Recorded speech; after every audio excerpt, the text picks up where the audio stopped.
할렐루야, 사랑하는 반석의 성도 여러분, 토요일 아침 아까베 시간에 돌아왔습니다. 여러분 이 시편 말씀을 묵상하는 가운데 이 방송을 들으시는 여러분들에게 이 시의 이 감동과 또 새로운 힘이 주어졌으면 좋겠습니다. 지치지 마시고 오늘 하루도 이 말씀 의지하여서 힘있게 하루를 살아가시는 저와 여러분 되었으면 좋겠습니다. 시편 말씀을 묵상하고 또 자세히 이렇게 살펴보면서 저에게도 굉장히 유익이 되는 것은 이제 시의 용어라든지 전체 배경 이런 것들을 다시 이해를 할 수 있어서 저에게도 굉장히 유익한 시간이고 또 여러분에게도 아마 이 시를 이렇게 자세히 묵상할 수 있는 기회가 되리라 생각이 됩니다. 자, 그런 의미로 우리 시편 9편의 이 표제의 말씀을 보게 되면은 인도자를 따라 뭇랍벤에 맞춘 노래다 이렇게 기록되어 있습니다. 굉장히 어려운 이제 그 히브리어 단어를 발음하기도 어려운데요. 이 벤이라고 하는 거는 여러분 그 아들이란 뜻이죠. 벤허 하면 허의 아들 이런 뜻이죠. 근데 이제 뭇랍이라고 하는 단어는 죽음 이런 뜻입니다. 그래서 이 뭇랍벤이라고 하는 이 시의 형식을 두 가지로 해석하는 경우가 있습니다. 그러니까 아들의 죽음을 통한 비가의 시로 해석하는 분이 있고 또 다른 사람은 이제 이 벤이라고 하는 건 용사를 뜻하기도 합니다. 그래서 골리앗과 같은 용사의 죽음을 기뻐하는 승리의 노래로 묘사하는 주석가들도 있습니다. 뭐 둘 중에 하나가 되겠지만 오늘 본 시는 어쩌면 이 후자에 좀 가까워진 듯한 느낌을 받습니다. 그래서 여러분 1절과 3절의 구성을 보시게 되면 굉장히 승리의 기쁨을 노래하는 것을 볼 수 있습니다. 자, 그 시의 세계로 한번 들어가 보시죠. 1절부터 내가 전심으로 여호와께 감사하오며 주의 모든 기이한 일들을 전하리이다. 내가 주를 기뻐하고 즐거워하며 지존하신 주의 이름을 찬송하리니 내 원수들이 물러갈 때에 주 앞에서 넘어져 망함이니이다. 자, 이 시인이 다윗이 여호와께 전심으로 감사하고 주의 모든 기이한 일을 전할 것이다 하고 굉장히 기뻐하죠. 마치 골리앗이 그 앞에서 죽어 넘어지는 듯한 그 감동 어린 것들을 아마 후대에 시로 적었을 가능성이 높습니다. 그런데 여러분 왜 이렇게 다윗이 기뻐하고 감격하였을까? 물론 다윗의 대적이었던 골리앗 장군이 그 자리에서 쓰러지고 본인도 놀랄 수 있겠죠. 그렇게 한순간에 하나님의 역사를 의지하였던 다윗의 순종을 통하여 한 나라를 구할 수 있었던 굉장히 그 역사적인 사건 속에서 감동 어린 그런 마음으로 이 시를 썼다고 생각합니다. 그런데 그 이후에도 뭐 여러 가지 사건이 있었겠지만은 자, 4절 이하에 보면 무엇이 그렇게 감사하고 기이한 일이었을까라고 하는 그 속내가 드러납니다. 자, 4절 말씀. 주께서 나의 의와 송사를 변호하셨으며 보좌에 앉으사 의롭게 심판하셨나이다. 자, 여기 보게 되면 나의 의와 송사를 변호하셨다. 자, 여기 변호하셨다고 하는 것은 하나님이 나의 변호사가 되셨다. 마치 재판정 앞에 섰을 때 나를 변호하신 분이 하나님이셨다. 얼마나 든든했겠어요. 실질적으로 예수님께서 우리에게 보혜사 성령을 너에게 보내신다라고 했을 때 그 단어가 파라클레이토스라는 단어인데요. 이 파라클레이토스라는 단어는 변호사라는 뜻입니다. 그러니까 예수님이 이 땅에서 떠나셨을 때 성령을 보내셔서 우리에게 변호하시러 하나님의 영으로 우리에게 주셔서 우리로 하여금 하나님이 변호하시는 그 하나님의 백성임이 이 다윗에게 느껴지는 거예요. 뿐만 아니라 4절 하반절에 보니까 보좌에 앉으사 의롭게 심판하셨나이다. 하나님이 심판장으로 또 느껴지게 되고 의의 재판장으로 서신 하나님이 자기의 아버지 하나님이라는 것이 너무나 듬직했어요. 근데 여러분 9절부터 이렇게 눈으로 쭉 따라오시게 되면은 이 9절의 분위기는 완전히 좀 사뭇 바뀌게 됩니다. 자, 그 안에 있는 단어 몇 가지를 여러분들에게 소개를 합니다. 압제, 환난, 피 흘림, 가난한 자, 사망의 문, 미워함, 나의 고통. 여러분, 승리의 기쁨과는 달리 정반대의 이야기를 기술을 하고 있습니다. 이것은 아마 골리앗을 무너뜨린 이후에 승리의 기쁨에 도취되어서 아마 당분간 그 기쁨 속에 살아갔지만 또다시 삶의 어려운 문제와 큰 일들이 다윗에게 닥쳐왔던 것 같습니다. 그리고 실질적으로 그 시기가 얼마만큼 이후에 일어났는지는 정확히는 모르겠으나, 그러나 곧 사울 왕에 의하여 다윗이 광야로 쫓겨나가고 성경의 연수를 따지면 최소 10년에서 15년까지의 삶을 광야에서 방랑자로 살아가는 다윗을 봅니다. 자, 10년 전에 있었던 큰 기쁨이 이제는 세월이 흘러 큰 어려움과 환란으로 다가오는 것들을 다윗이 또다시 겪습니다. 여러분, 마치 우리 이것이 인생의 모습과도 같습니다.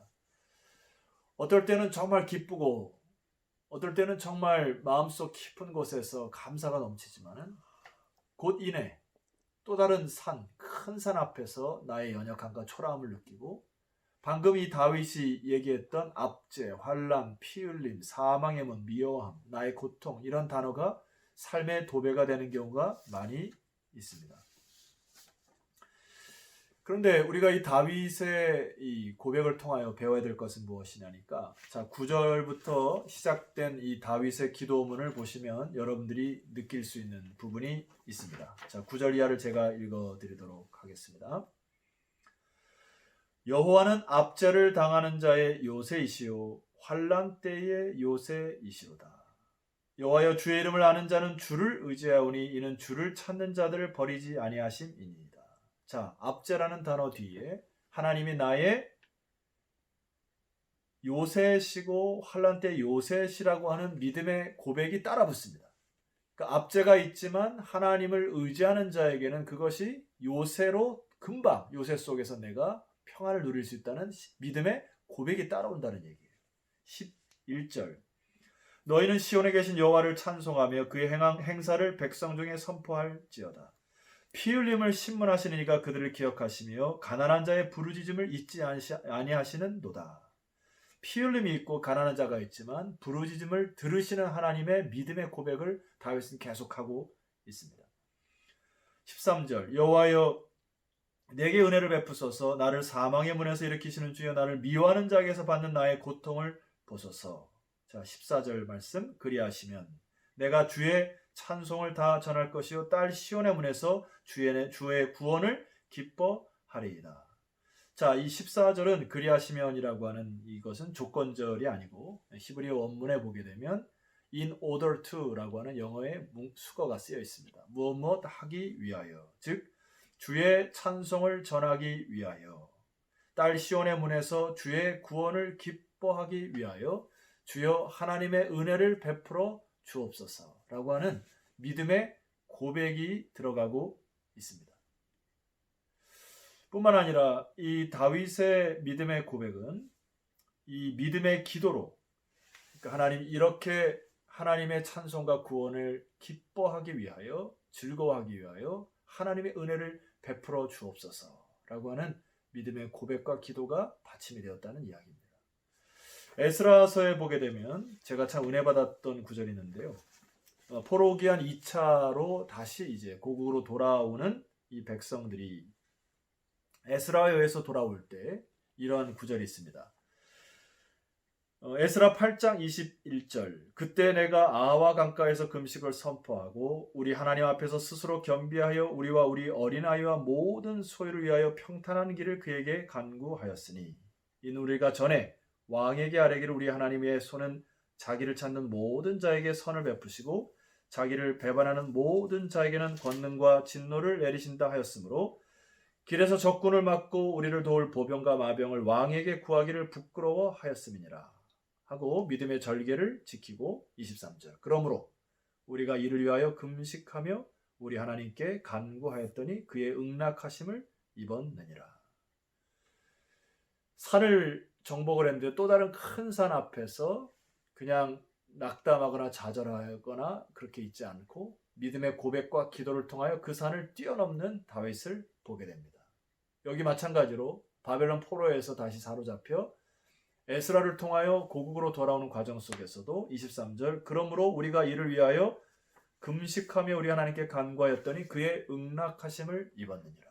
이게 무엇이죠? 믿음의 절개, 고백, 기도.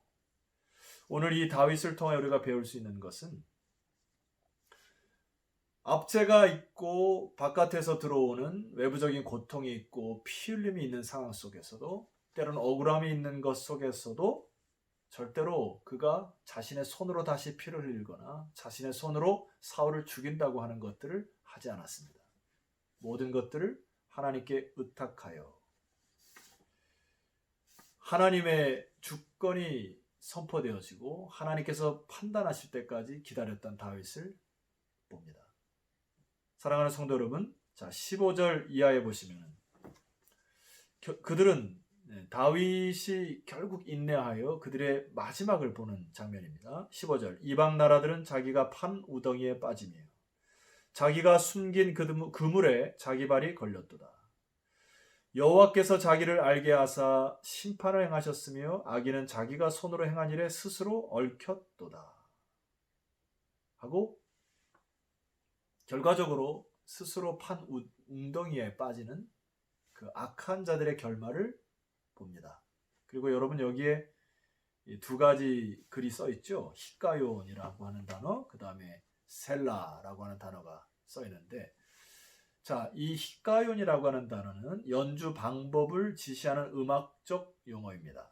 그러니까 하나의 주제가 끝나면 이렇게 하프와 같은 것을 두릉 쳐서 잠시 묵상을 하고 그 다음에 이 히가요는 약간 저음을 나타내는 걸 뜻하죠. 그래서 탄식과 묵상을 잠깐 깊은 묵상 속에서 그 연주를 통하여 셀라라고 하는 거는 숨을 멈추고 고르는 시간이죠. 그래서 여러분 성경 16절 하반절에 보면 두 가지가 쓰여 있죠. 이것은 입으로 소리내는 게 아니라 시를 낭송할 때 하프와 같은 저음으로 소리를 내어주고 잠시 숨을 골라 그리고 이제 마지막으로 이제 하나님 앞에 이 시의 결말을 선포하는 이제 그 중간 단계입니다. 이게 참 유익하죠. 그래서 여기서 잠깐 쉬셔야 됩니다. 자, 마지막으로 이제 다윗이 잠시 숨을 돌린 이후에 오늘 시의 마지막 결론을 내리죠. 자, 그 부분이 19절 이하입니다. 19절 여호와여 일어나사 인생으로 승리를 얻지 못하게 하시며 이방 나라들이 주 앞에서 심판을 받게 하옵소서. 여호와여 그들을 두렵게 하시며 이방 나라들이 자기는 인생뿐인 줄 알게 하옵소서. 다윗이 마지막 선포한 단어 여호와여 일어나사. 제 스스로 악한 자를 처단하지 않겠습니다. 여호와여 주님께서 일어나셔서 저들의 인생을 승리하지 못하게 하시고 하나님의 정의와 하나님의 심판이 회복되게 하옵소서. 저는 기다리겠나이다 하면서 믿음의 고백을 드리는 다윗의 중심이 여러분에게 회복되기를 주 이름으로 축원합니다. 기도드립시다. 하나님 아버지, 이 시를 통하여 우리의 인생의 믿음의 고백이 회복되게 하옵소서. 그리고 삶 속에 여러 가지 압제, 피 흘림, 거짓, 고통 이런 것들이 나를 찾아올지라도 그것들을 다시 믿음의 고백으로 믿음의 언어로 재해석하는 다윗의 중심이 저희들에게 회복하게 하옵소서. 다윗을 찾아서 참 저가 내 마음을 시원케 하는 자라 이렇게 칭찬을 들었던 것처럼 우리의 모든 삶의 문제들이 이제 하나님 앞에 믿음으로 드려짐으로 이제 하나님이 일어나셔서 이 일들을 처리하는 그런 삶의 간증과 또 삶의 체험들이 우리 성도들의 삶 속에 일어나게 하옵소서. 예수 그리스도 이름으로 기도드렸사옵나이다. 아멘.